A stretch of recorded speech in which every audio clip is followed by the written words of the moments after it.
Richard Wilkinson studied economic history and the philosophy of science at the London School of Economics before training in epidemiology.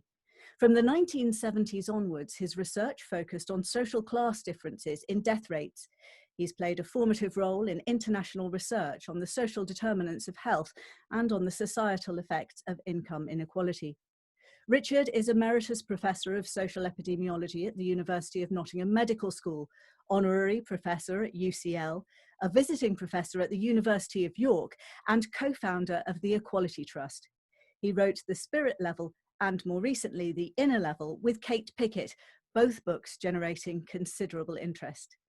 Richard, welcome to Shrink Wrap Radio. Well, thank you. Nice to be with you. First of all, Richard, you are an epidemiologist by training, which makes me think you must have a personal as well as professional interest in the course of this pandemic. But perhaps you could start by telling us about your background and how you came to focus particularly on inequality rather than virology, for example. I was one of the first people trained in epidemiology who had not done medicine first, to have a background in the social sciences rather than medicine.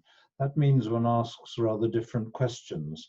My first degree was economic history, and that in economic history you take changes in death rates as indicative of changes in living standards. And so the relationships between social class and health, deprivation and health, were almost assumed background, but almost unrecognized by the medical profession at that time. And so it became the focus of the research of your research generally. Yes, I had I suppose, intuitions that inequality was important, perhaps because it's an important issue amongst Quakers, and I was sent to a Quaker school, for instance, and I lost my religious belief a very long time ago, but I think many of the values are still close to me. We'll be talking mainly about the Inner Level, which was published in 2019, but I thought it would be incredibly useful for listeners to give a brief recap of what you said in The Spirit Level, published 10 years earlier, and essentially to give a sense of what the societal impacts of the dramatic levels of inequality are that we see in the UK and in the USA particularly. Well, many people know about the huge health inequalities. What they don't recognize is that inequalities in endless other social problems are part of the same picture.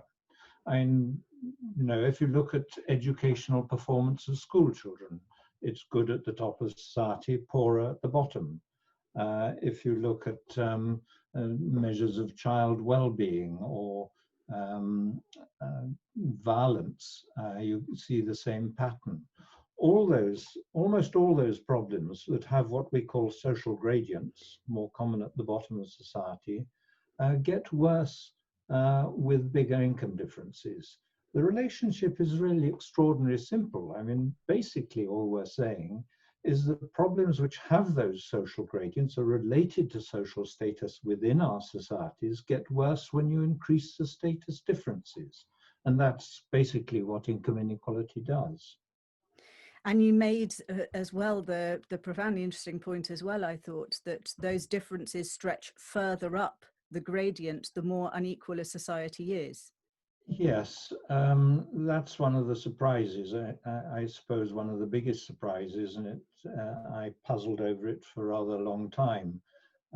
Although the inequality makes biggest differences at the bottom of society, even at the top, there are small benefits of living in a more equal society.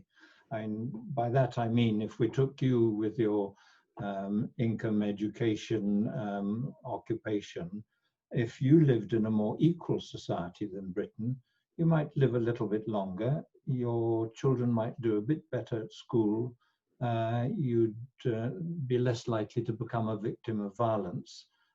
In those sorts of ways, you do better in a more equal society, even though you're not, as far as I know, poor or destitute.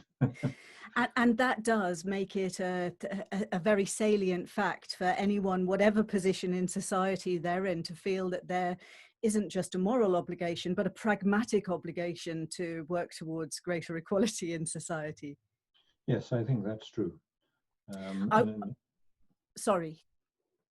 I was going to say, I think our later book, The Inner Level, really would take that a bit further and show how intimately almost all of us are affected by inequality, because inequality has, if you like, psychological effects.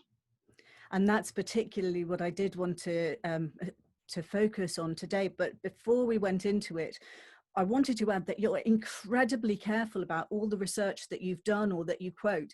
Indeed, it seemed to me that you showed absolutely the highest possible standards in collating and analysing data.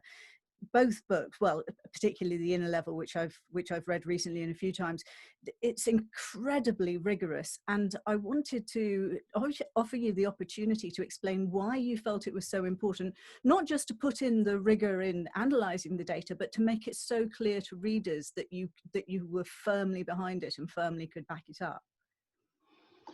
I think it's really nervousness. I think I'm afraid of being caught out by colleagues, if you like. I mean, if you develop a slightly new line in interpretation and thinking about the data, you feel pretty vulnerable. And I think my care is simply defense. I don't want to be vulnerable, and yet, for various psychological reasons, I've always felt vulnerable. Well, it certainly came across to me that that level of responsibility not just added weight to the argument that you were making, but also it has an effect of making the points more salient. You know, you can't dismiss them as a reader, really. It's probably also that I work extraordinarily slowly, so every word is thought about and changed repeatedly. Well, it's very, very readable. I mean, for a book that's got so much data in it and so many complex arguments, it is a very easy to read book. So I would recommend that to people. Well, that's one of the advantages of working two people together on it, Kate Pickett and I working together. You know, one of us would write the first draft of one chapter and the other of another chapter, and we'd swap and we'd swap and we'd swap, all the time making it slightly more readable. You know, it's easier to point out awkward sentences that somebody else has written. Yes, when they're not your babies. In one's own. I can understand that. And also to have that close working relationship where you can do that without offending each other. Yes, it was possible with Kate because I knew she'd be kind to me. In The Inner Level, which has the subtitle, How More Equal Societies Reduce Stress, Restore Sanity and Improve Everyone's Well-Being. And so for listeners of Shrink Wrap Radio, that's why we're talking particularly about something which might seem to be a societal level problem of inequality, because it does appear so strongly connected to issues that therapists and psychoanalysts might be dealing with day to day in their offices. So in that book, it seems that you're stating the causal role played by inequality in worsening rates of psychological well-being. It's not just I mean, that is the hypothesis that you're very strongly arguing in that book, that there is a causal factor in steep rates of inequality relating to worsening psychological health. Yes, I think it's bizarre that there's so little attention to the, if you like, the structural factors influencing mental health, that it's treated as if it's always entirely personal, as if mental health was always determined at the very private, individual, personal level. And in a way, we were wanting to show that income inequality matters to us quite in quite intimate terms. I mean, the main thing is that in a society where you have bigger income differences between rich and poor, it increases all those feelings of superiority and appearance of superiority at the top and inferiority at the bottom.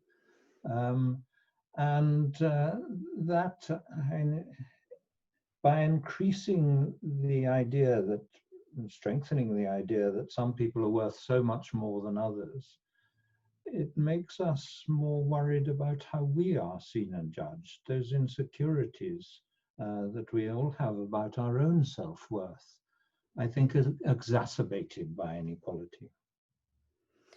Two aspects of your analysis really helped me to understand the detrimental impact of inequality. And I think that listeners might find it very helpful to look at them. Perhaps you could explain how our egalitarian past and in a sort of converse way, the dominance behavior system make humans especially susceptible to status anxiety. And perhaps first of all, the egalitarian past, which is another area. Funnily enough, I just read Christopher Baum's book before I read the Inner Level. Which one? Moral Origins. Moral Origins. Yeah, I'd just read that, which is very dense. It was, yes, profoundly interesting. And so when I found that you had referenced him, I felt as if I was on the right path to understanding. But maybe you could sort of bring us all up to their level in terms of understanding how that egalitarian past impacts makes us more vulnerable to status anxiety. Well, I think it's odd that people always imagine that inequality and sort of dominant competitive framework has always been essential to all human societies. But there is quite general agreement amongst anthropologists who studied hunting and gathering societies that they were nearly always extraordinarily egalitarian. I mean, if you think of small hunting and gathering bands, they were nothing like the small groups of animals, the packs of monkeys and so on, where the dominant eat first and the subordinates only get anything if there's enough left, and where the dominant try and monopolize, dominant males try and monopolize access to the females. Those weren't at all the patterns amongst human beings.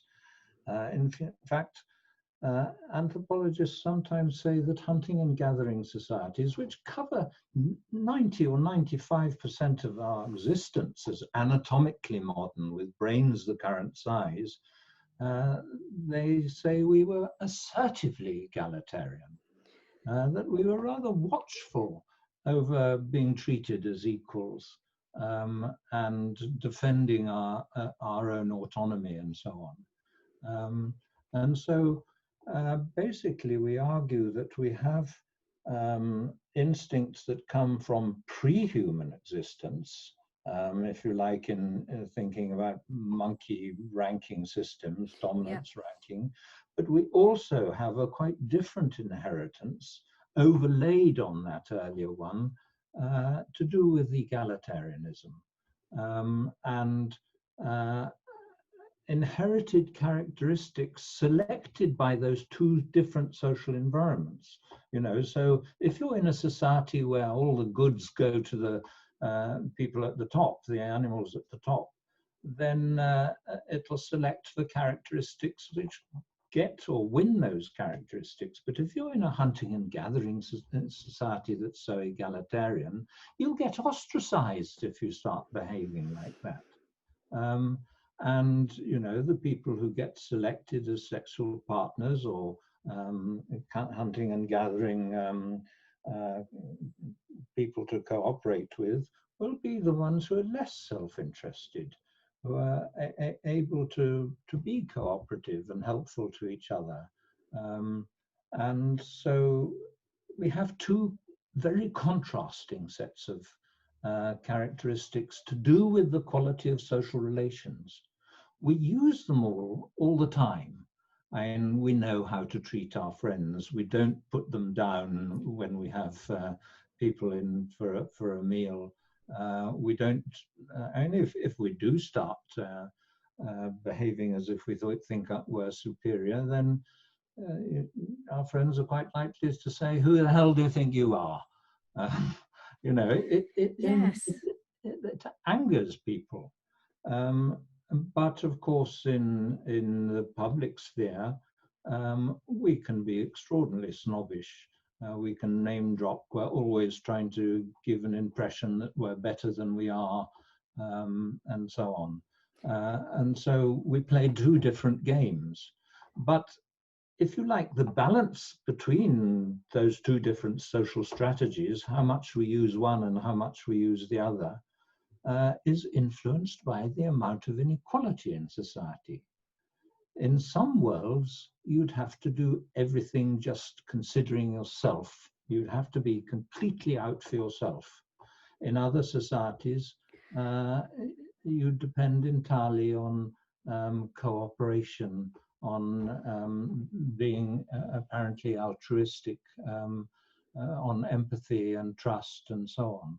And oh, that's beautifully expressed, because it does sort of frame the idea of how a more equal society leads to that sense of cooperation, enhancing those values of empathy, whereas a society where there are these steep gradients, and I think you used, I don't know if you quoted Robert Sapolsky's work in the book, but you were using the idea of the field research on baboons, for example, where those who are, and you were particularly talking about those in the middle, you have to be very, very aware of who is above you and do the kowtowing to them, and those below you, you can take out your frustration on any baboon who's lower in the baboon pecking order.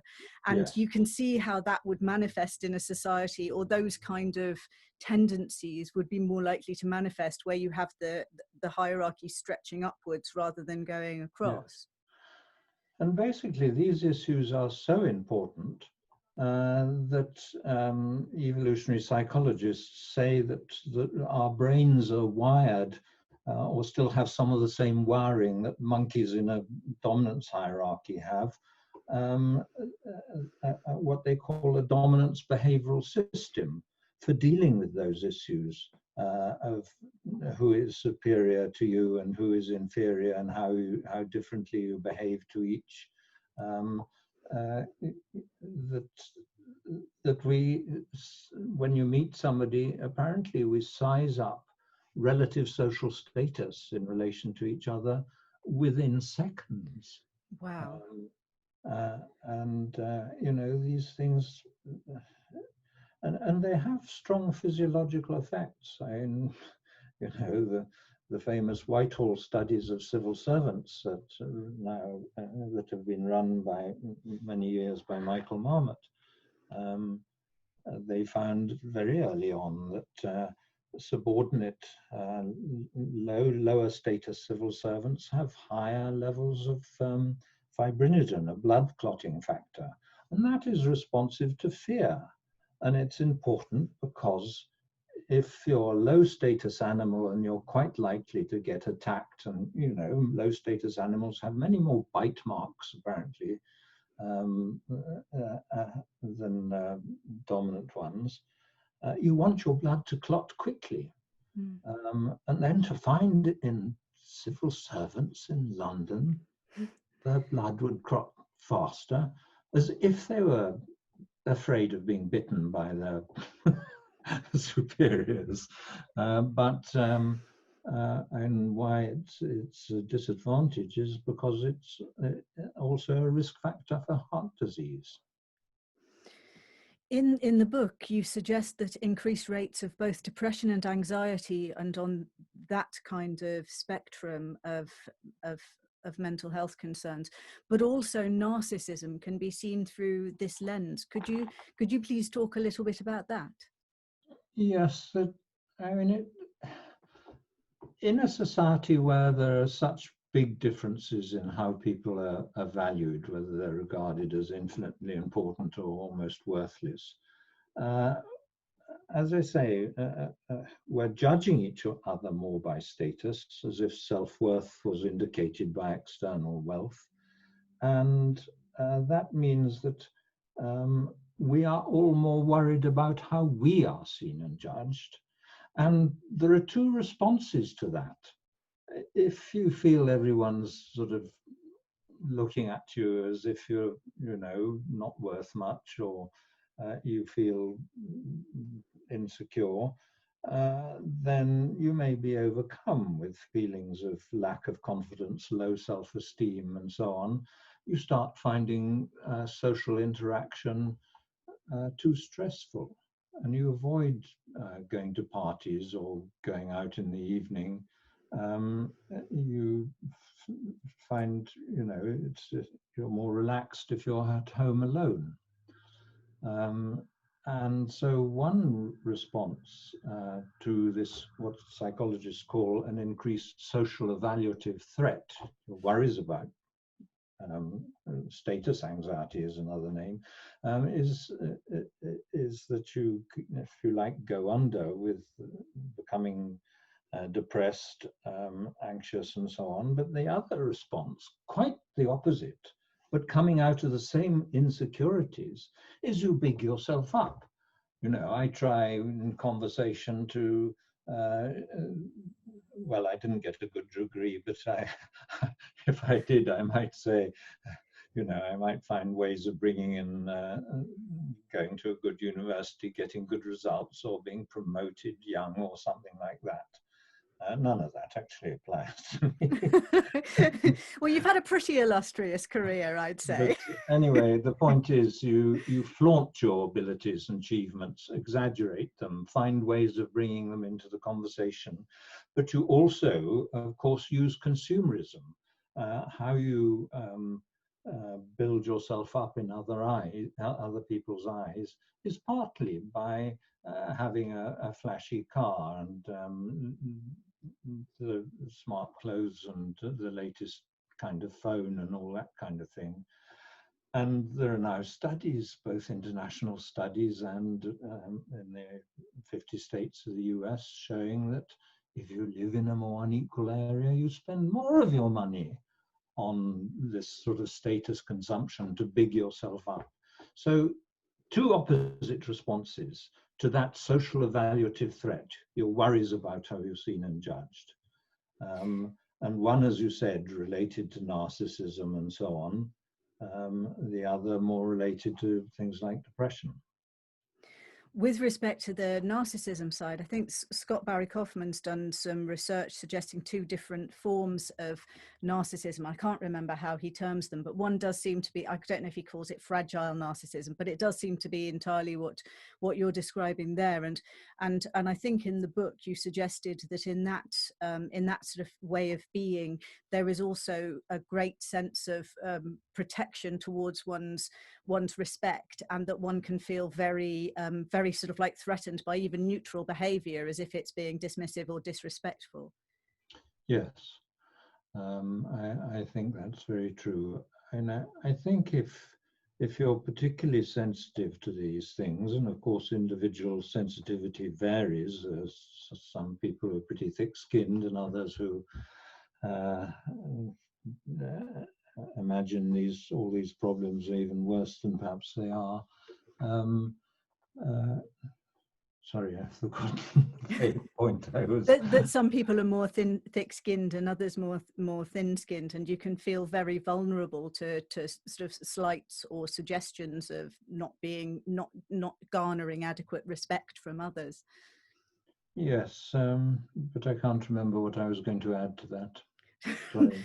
Sorry, I probably boxed you into a bit of a corner. I was wondering, because it might be useful for those who are therapists and counsellors in training, just to give a sense of the sort of percentage differences in equal and more unequal societies in terms of rates of conditions such as depression or anxiety, because you go through a lot of that in the book. Well, we have graphs showing that in more unequal societies there is more clinical depression, there's more schizophrenia, and a graph showing in the United States narcissism rising with inequality, I haven't actually thought of it in terms of percentage differences. I mean, it's more that general trend it's that different scores on the narcissistic personality inventory. And I think the measures of schizophrenia that were put together by other people, a number of different studies, probably use slightly different measures. But the best thing is simply to look at the graphs we reproduce in the inner level. But they do look quite big differences, and there are, as I say, quite a number of different studies. So several of depression in relation to inequality, comparing different countries, for instance. And I was also wondering whether this level of stress and vulnerability can also increase existing tensions between groups in societies. I think I mentioned to you in our email correspondence that Martha Nussbaum, in her book The Monarchy of Fear, sees the tensions now as related to an increase in misogyny, while the rise of various different sort of factions, perhaps populist parties in some other European countries, also suggest greater distrust and antipathy between groups. Do you think that these kind of group level antipathies could also be related or to the fact that people feel more stressed in unequal societies? I think they're all part of the same thing. I mean, when any characteristic becomes a marker of low social status or vulnerability, it attracts the same kind of stigma. And on top of that, I think that people who have had their sense of self-worth reduced and have low self-esteem, feel they're regarded as inferior, try and regain some self-esteem by putting down others below them. So you say, at least I'm better than those bastards. That kind of reaction, and that's actually, it has a name. It's called the bicycling reaction, because, and if you imagine a drop handlebar bicycle, you're, if you like, bowing to your superiors while kicking down on your inferiors. It was first used in work on Nazi Germany, describing what was going on in the social structure there. It was then taken up by people describing animal behavior. Apparently, monkeys, when they've lost a battle for status, immediately take it out of inferiors, as if to stop a catastrophic loss of social status. So, you know, violence tends to go downwards, and in societies where there is more overall income inequality, bigger class differences, if you like, in income inequality, women's economic disadvantage is greater. They're also less likely to be involved in politics and to have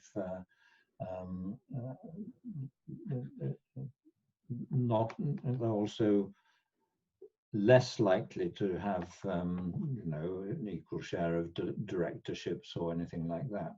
A discrimination against women increases with other inequalities, and I suspect the same is true in terms of race and so on.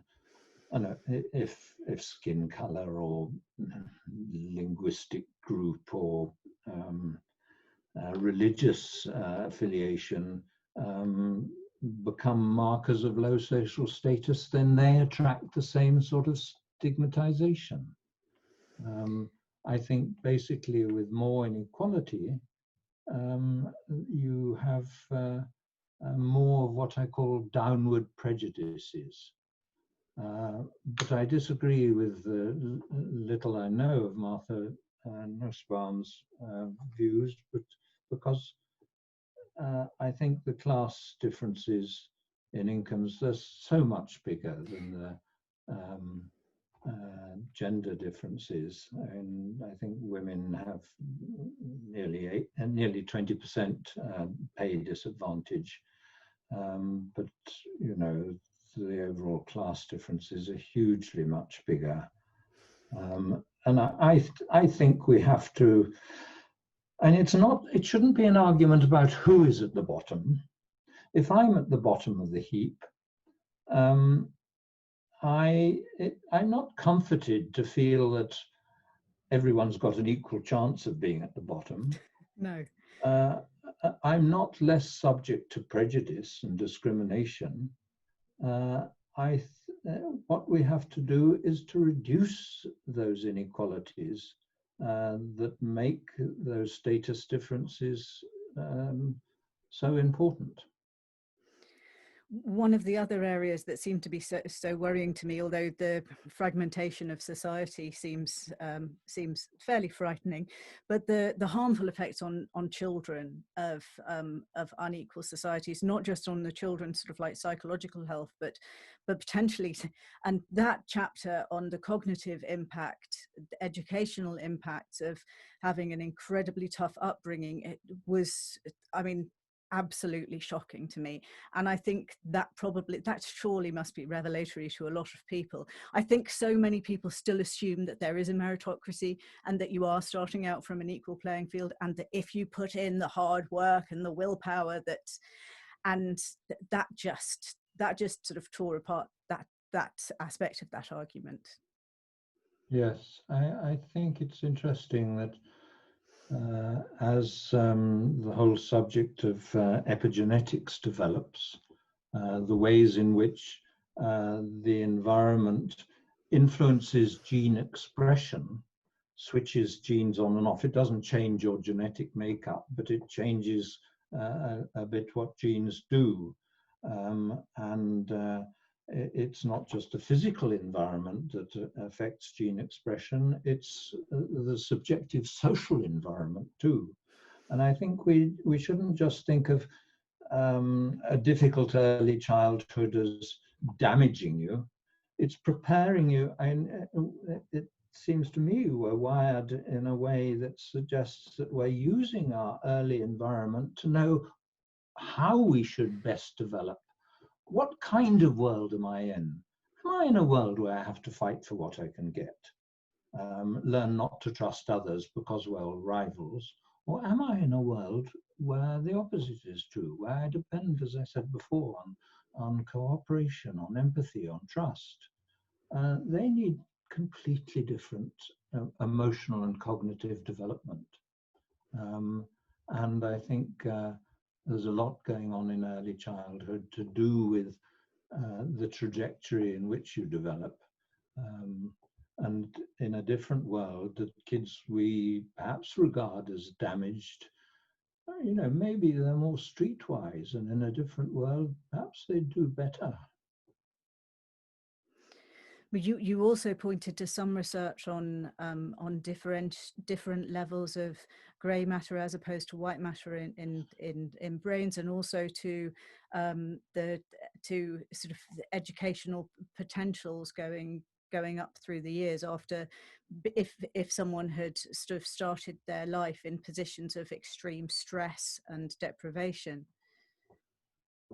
Yes, it looks as if early stress and the stress of poverty actually affects even fairly crude measures of brain mass and development, amount of white matter and so on. I'm not an expert in those things, but that's what studies seem to show. That was sort of very frightening, but it was also frightening to hear about the levels of status anxiety amongst children, the levels of, I mean, whether it was related to eating disorders or levels of well-being, and that does seem to track levels of inequality in society as well, and children across the social gradient. Yes, we used quite powerful measures of child well-being designed to measure child well-being in rich countries, and we've done actually a couple of papers, one in the British Medical Journal and the other in Pediatrics, showing that most of the components of those measures of child well-being, as well as the overall measure, are substantially worse in more unequal countries. Quite a strong relationship with the amount of inequality that we all have to contend with. I'm wondering, thinking about people who are dealing with clients or with patients who come to them with various issues, how important do you think, or how relevant is it for there to be an awareness of systemic and social factors? I mean, obviously, I can't imagine that someone would want to say, well, you're just feeling like this because we're in an unequal society. But do you think there is a benefit to practitioners in understanding some of this sort of systemic framework surrounding the sort of the mental pain that they're dealing with? Yes, I do. At a couple of talks we've given, people in the audience at the end have said something like, I don't blame myself as much as I did, as if self-blame for their depression and difficulties had made their problems an even greater burden. I do think that, and it's our self-doubts, our insecurities, our feelings of doubts about our self-worth, we hide away from each other. I try and appear at ease socially with other people. It's not true, but we all treat those self-doubts as if it's a little sort of private psychological weakness we have, which we mustn't allow other people to see. And I do think that life would be better if we recognized that we nearly all share this problem, that we all have those vulnerabilities. And perhaps we'd start helping each other with it and regard it as part of our common humanity and as something that structural changes can reduce. And I've just been quoting actually something from George Bernard Shaw, where he talks about income inequality taking the broad, fertile plain of human social ability and tipping it on its edge, so that everyone has to cling desperately to their foothold in society. And I do think that's a powerful picture of what inequality does. And that broad, fertile plain of human sociality, that? Yes, that's a better place. Yes, that is a wonderful image, and it struck me as you were talking about your own sense of vulnerability, and I feel the same, and as one of my friends, when I mentioned this to him, saying, "Oh, I'm so anxious," he says, "Everyone feels like that, but it's hard to believe it when you don't see evidence of it." And I in a situation where we are on that vertical situation rather than the flat one, and people feel too afraid to admit any more vulnerability than there is inherent already in a system where you're all striving, one against one, and that the capacities that we then have to have those genuine connections with people, when we're always sort of hiding something, when we can't admit our own need and dependency, and therefore that must change the way that we respond to other people's needs and dependencies too, affecting levels of empathy and the willingness to be compassionate to others, because maybe it would be too frightening to admit their need, because it might show us that actually we're the same. Yes, I think in this context, the fact that therapeutic communities often used equality as part of the therapeutic environment. I think that's really important. I know it shows us how much these issues matter in terms of mental health.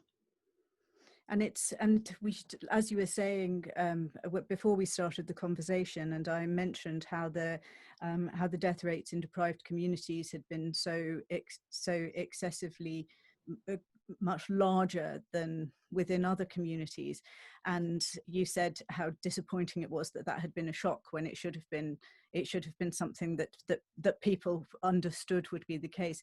And it seems like we keep on being shocked afresh by this kind of information. I was listening to David Runciman's Talking Politics podcast, and he quoted the end. I wanted to write it down, but I didn't quite have time, and I'm sure you'd know it. The final line of Jean-Jacques Rousseau's second declaration, the one about injustice, and he says something like, you know, it's essentially to completely trash his beautiful words. It's unambiguously crazy to suggest that having a small amount ruling the mass, ruling the majority, and putting them through deprivation and injustice is a good way to run a world. And that's his final line. And, you know, to have something that's been there as a text in the European Western tradition for hundreds of years, and to still find it a surprise that levels of inequality aren't great for us, it seems astonishing, really. Yes, I think that we're becoming more, if you like, shockable about these inequalities. That means we're becoming more sensitive to them. And I think if you go back generations, people were just glad that they weren't amongst the poor and deprived. They felt fortunate that they didn't have to live in those conditions. But I think there's now increasingly a feeling that we shouldn't tolerate it in our society as a whole. I think we are becoming more sensitive, and I think that, well, I think there are all sorts of other reasons for that. And we're becoming more interdependent on a world scale. We depend on each other's production. Our work, whatever it is, I mean, this interview isn't for your benefit or my benefit, it's for other people to watch. And, you know, what anyone does is for other people. And I think that sort of interdependence at that material level may well have an emotional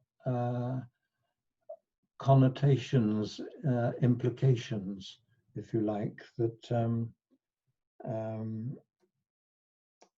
that we, if you like, our moral community expands. And we used to, centuries ago, you thought only about your own family, or loyalty was entirely to your own family, and then maybe loyalty to your town or your whole country. But now we are slowly becoming world citizens. And moral values mean more than they used to in terms of people, sometimes the other side of the world. We have so many charities trying to sort out problems or diminish them. We have international aid from governments and so on. I think there are signs of growing concern at these problems, sensitivity to them. That's an optimistic picture, and I hope you're right. I won't say optimistic because that always sounds as if one's being pejorative. A hopeful picture. I believe in hope as something that is, you can't guarantee its outcome. It's always contingent, but you believe that it's possible and are willing to strive towards it. And I recently, I think you wrote an article in The Guardian where you stated some of this in the hope that there could be less inequality as a result, perhaps, of the coronavirus pandemic. Yes, I think even more so in relation to having to deal with the climate crisis. And I mentioned earlier that there are studies showing that with more inequality, there is more consumerism, and consumerism is one of the big obstacles to moving towards sustainability. We all want more money and will oppose any attempts to reduce carbon emissions and so on. If they cost us anything, we will oppose green taxes. And I think it's interesting that the Gilets jaunes movement in France was initiated by people feeling that the proposed fuel tax was unfair. And the movement started before the tax had been imposed. But and in relation to that, I think Britain's wartime experience, apparently, and this comes from Richard Titmuss, who wrote the volume of the history of the Second World War dealing with social policy, said that in order to make people feel the burden of war was equally shared and to participate in the war effort, they needed to reduce the social hierarchy. And that's why they instituted rationing, why even the royal family wore austerity clothing and so on, why income differences were reduced, taxes on luxuries and subsidies on necessities.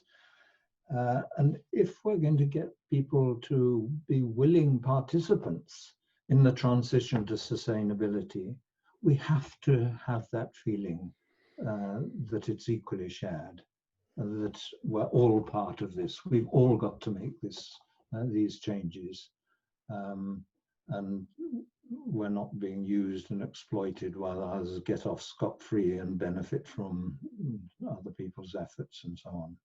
That reminds me of Daniel Markowitz's suggestion for a one-off wealth tax to support those who've lost jobs or suffered in other ways during a result of the pandemic. And part of his argument for that was exactly that bridge building. I mean, I guess his feelings are much the same as you. His book, The Meritocracy Trap, is like yours is, suggesting that meritocracy is not what we live in these days.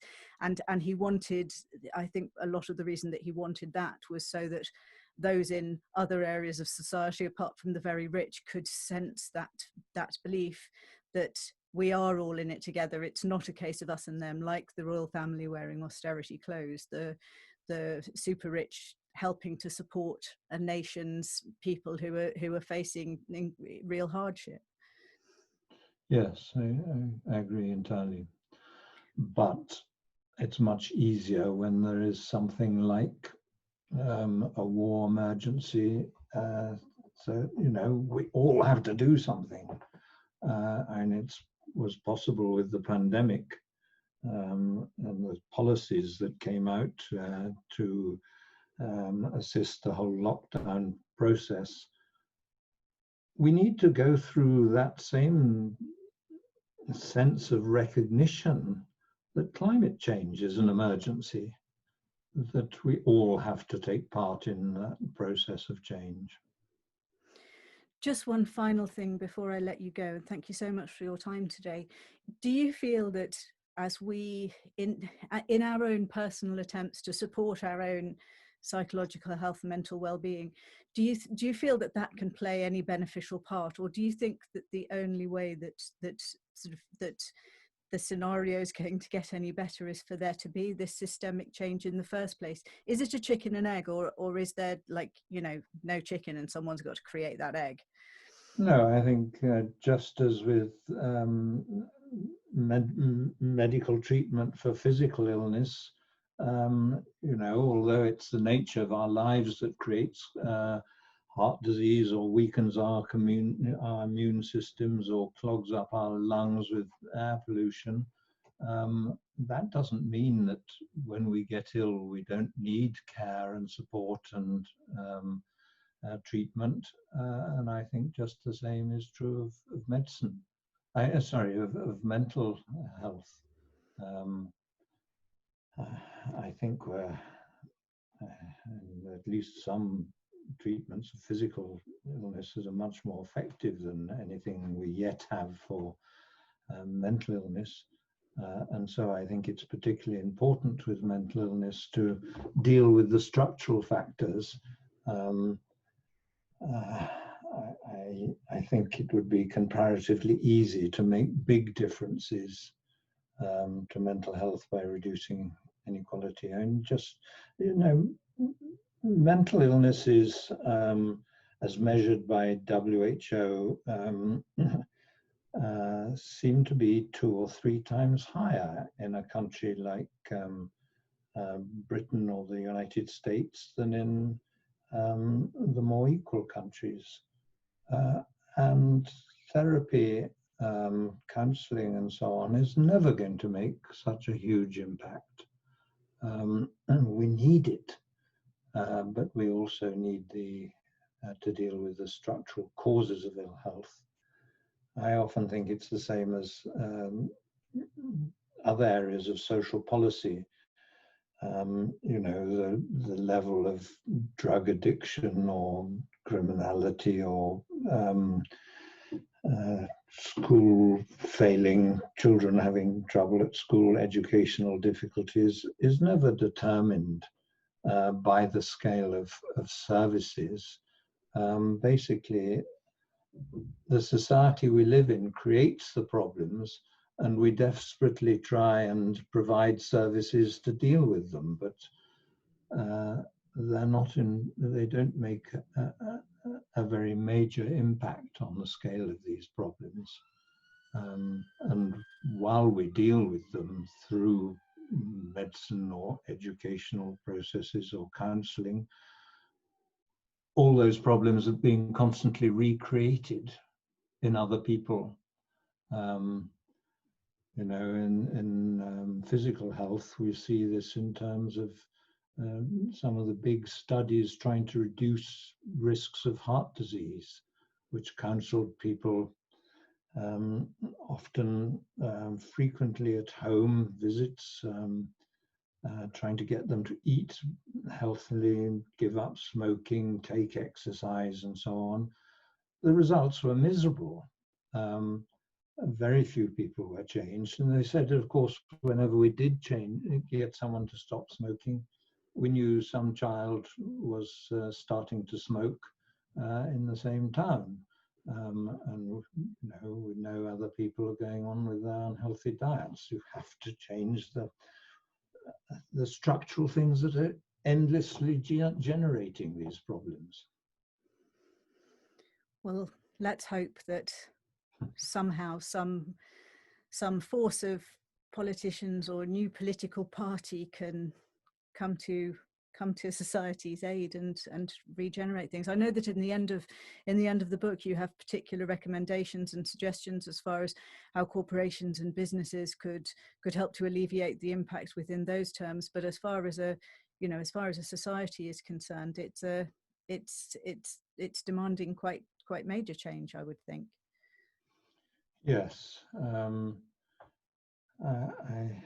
and we think that the best way of reducing income inequality is not only to deal with tax avoidance and tax havens and to make income tax more progressive again, but to embed democracy in the economic sphere, to have employee representatives on company boards, to have more incentives to employee-owned companies and cooperatives and so on. Those kinds of more democratic models apparently work better in terms of productivity. They're nicer organizations to work for, and they have smaller income differences. So that would be the focus of our efforts to or policies to reduce inequality. Well, I have to wish you all the best with your work, and thank you so much for a book that really opened my eyes and changed the perspective with which I viewed a lot of aspects of the world, and opened me to a lot more areas of concern than I had hitherto been aware of, and I thank you for that, because I feel like I'm a marginally better person through having read it. So thank you so much, Richard, for being on Shrink Wrap Radio. Well, I'm very grateful to for the opportunity you've given me to make this stuff better known. So thank you for your help.